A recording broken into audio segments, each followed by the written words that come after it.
ಕರ್ನಾಟಕ ಜನತೆಗೆ ನಮಸ್ಕಾರ. ನಾನು ಒಂದು 22 ವರ್ಷದಿಂದ ವೆಲ್ಕಮ್ ಸುಸ್ವಾಗತ ಮತ್ತು ಚಾಮುಂಡಿ ತಾಯಿ ಸುತ್ತಮುತ್ತ ಸರ್ಕಲ್ಗಳೆಲ್ಲ ಮೇಲ್ಗಡೆ ಬೆಟ್ಟದ್ದು ಎಲ್ಲ ಕೆಲಸ ಮಾಡ್ತಾಯಿದ್ದೀನಿ.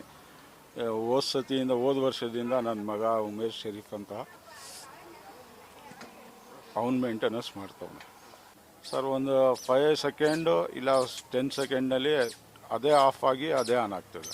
ಒಂದು ಸತಿ ಆಫ್ ಆದರೆ ವೆಲ್ಕಮು, ಒಂದು ಸತಿ ಆಫ್ ಆದರೆ ಸುಸ್ವಾಗತ. ಸರ್ 22ರಿಂದ ಕಂಟಿನ್ಯೂ ಆಗ್ತದೆ. ಈ ಸತಿ ನಮ್ಮ CM ಸಾಹೇಬರು 21 ದಿವಸ ಇರಬೇಕು ಅಂತ ಆದೇಶ ಮಾಡೋದಂತೆ ನಮ್ಮ KEB ಡಿಪಾರ್ಟ್ಮೆಂಟ್ ಅವ್ರಿಗೆ. ಆ ಆದೇಶ ಮೇಲೆ ಎಷ್ಟು ದಿವಸ ಅಂತಾರೆ ಅಷ್ಟು ದಿವಸ ನಾವು ಹಾಕಿರ್ತೀವಿ ಸರ್. ನಮ್ಮ ತಂದೆಯವ್ರು ಮಾಡ್ತಾರೆ, ನಾನು ಇವಾಗ ಮೇಂಟೆನೆನ್ಸ್ ಮಾಡ್ತಾಯಿದ್ದೀನಿ. ನಾವು ಒಂದು 12 ಜನ ಇದ್ದೀವಿ ಕೆಲಸ ಮಾಡೋರು, ಸ್ಟೂಡೆಂಟೇ. ಎಷ್ಟು ಬಲ್ಬ್ಗಳು ಯೂಸ್ ಮಾಡ್ತಾ ಇದ್ದೀರಾ? 4,500 ಬಲ್ಬ್ ಮಾಡ್ತೀವಿ. ಪೂರ್ತಿ ಮೇಲ್ಗಡೆ ದೇವಸ್ಥಾನ ಹತ್ರನೂ ವೆಲ್ಕಮ್ ಹತ್ರ 4,500 ಹಾಕ್ತಾಯಿದ್ದೀವಿ ಬಲ್ಬು.